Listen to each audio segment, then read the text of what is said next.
Hey guys, welcome back. So today we're going to be having a look at how to tie a perfect little bottom bait rig. This is a standard hair rig and it should be in everybody's armory for bottom bait fishing. So let's just jump straight in and have a look at what we need to tie this rig. So you're going to need some material, of course. So this one is the Camotex Soft, the Fox Edges one. I've gone for 35 pound. I like the 25 pound as well, but I think this one is just my favorite.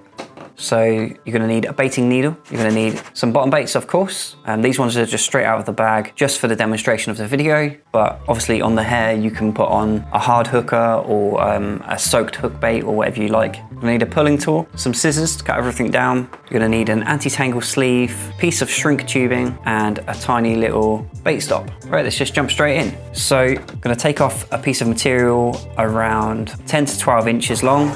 If you like to fish your bottom bait rigs quite long, then take off much more material. That way you know you've got loads to play with. So I'm going to strip back a section of this braid because it's got a soft coating on it. So I'm going to work out how much of the rig I need to actually tie the boom section of the rig, essentially. So I'm going to use about that long. And then so this section here, we're going to strip back. So I'm going to use the stripping tool here. I'm just going to pull the braid through the stripper, pull it down and just remove that excess material. It's just like a soft coated plastic. And then we've got a lovely supple stripped back section here at the end. So this is the part where we need to mount our hook bait. That way we can gauge exactly how long the hair is going to be and we're going to have it on a hook presented perfectly every time. So to begin with, we tie a little overhand loop knot in the end. I'm just going to tie it quite small. So what we'll do is we'll tie a little loop, make a loop in the loop, and this can be really fiddly. We're going to take our baiting needle and use that to pour the loop back through to create our little hair loop. And I like to have the hair loops really, really small, just enough to get the hair stop in, just like that. So as you can see, that's just small enough to actually get the hair stop in, and that keeps it in place just like that. So let's remove that. I'm gonna cut off our tag end. Now we need to mount our hook bait. So let's take a baiting needle, take one of our boilies. I'm gonna go straight through the boilie. Try and keep it as centered as possible. Close the latch and pull everything down. There we go, that pulls the bait onto the loop. I'm going to just use my finger to push back in and make sure everything is nice and neat. Just to push down on top of the loop, and that's going to open up the loop. Now we're going to push our bait stop through the loop. Now that won't come off at all. The reason I like to tie those loops so small is so it's very difficult for things like crayfish to actually remove those hair stops, because crayfish have got a massive habit of loving to eat bait off your hook, and often or not what they'll do is they'll use their pincers and actually remove that bait stop. But with such a small loop like this, it's just very, very difficult for them to actually get that hair stop off, and the only thing they can do is really peck at the bait. But if you've got a hardened hook bait on, that can be very difficult for them. Failing that, you can use a little bit of the shrink wrap to go around them, and that holds your hook baits perfectly safe from all of the crayfish and mini species that will devour your hook bait. So now we need to mount the hook, but first we're going to take a piece of shrink tubing and we're just going to take a tiny little piece, just say 1 mil or 2 mil long, and we're going to thread that down the tag end of our line, just like that, and we're going to put it up just near our boilie.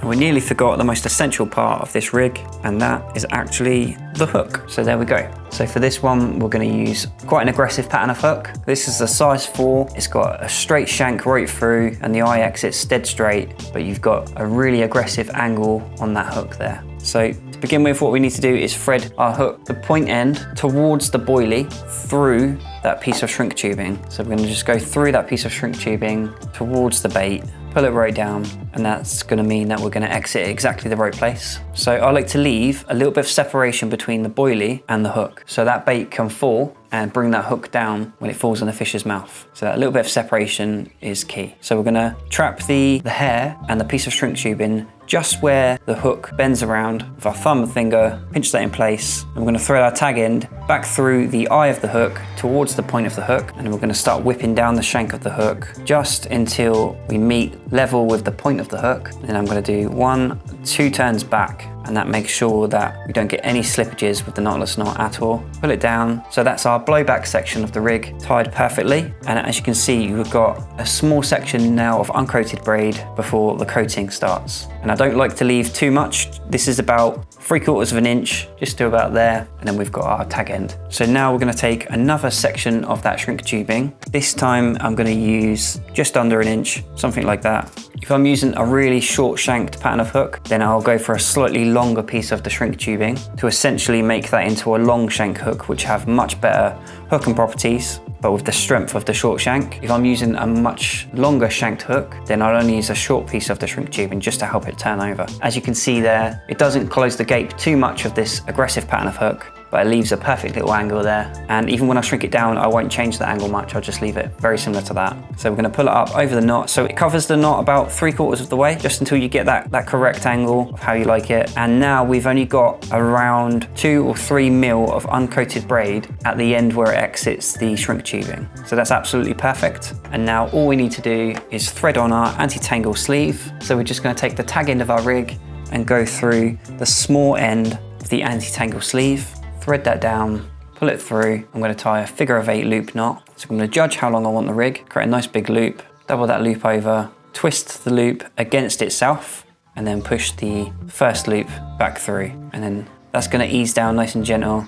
Make sure that it looks nice and even on the figure of 8. I'm going to wet that down and then just gently ease that down so we don't create any friction at all. So we make sure that we don't break the coating in the braid, and that's going to make sure that your knot maintains maximum strength. There we go. Pull that down nice and tight, and that is a lovely strong little knot there. We can snip our tag end. With any coated braid at all, I always like to leave a little bit of a tag end just in case you do come up against any snags or something in the water and you have to put maximum strength on your rig. It's going to allow you a little bit of extra room there on your knot strength. And essentially that is our rig tied. We'll just pull down the anti-tangle sleeve over the knot, and there we go. So that's ready to attach straight to our rod. And here now all we need to do is use the steam of the kettle to shrink that down, and that is a perfect little bottom bait rig. Really supple, so that's going to sit down over any debris, and it's going to sit absolutely perfectly and present your hook bait every single time. So I'm just going to steam that over the kettle now, and let's have a look at what that looks like. So there we go. That's everything shrunk down over the steam of the kettle now. As you can see, the little kicker is absolutely perfect. It's quite rigid, so that does help flip the hook over every single time. And you've got the little piece of shrink tube in there, trapping the hair in a perfect position, loads of movement there. And when you cast out, if you have a little stringer or maybe you use a PVA bag, that's gonna just present perfectly ready to catch hold every single time. There we go guys, that's the absolute perfect bottom bait rig. You almost can't beat the hair rig. I think it's just a fantastic little rig for bottom bait fishing. And sometimes I'll top them with just a little piece of fake corn or maybe just half a pop-up or wafter just on top as a little sight bomb, especially in the summer months when you're putting out quite a bit of bait and maybe you're fishing 3 rods on a spot. Sometimes it's absolutely killer to get one rig just on a bottom bait, especially with a natural. Then yeah, this is the rig to go for. So hopefully you enjoyed this, hopefully you got something from it. If you did, then make sure you like and subscribe and keep up to date with the regular content from me. Thanks for watching guys, see you on the next one.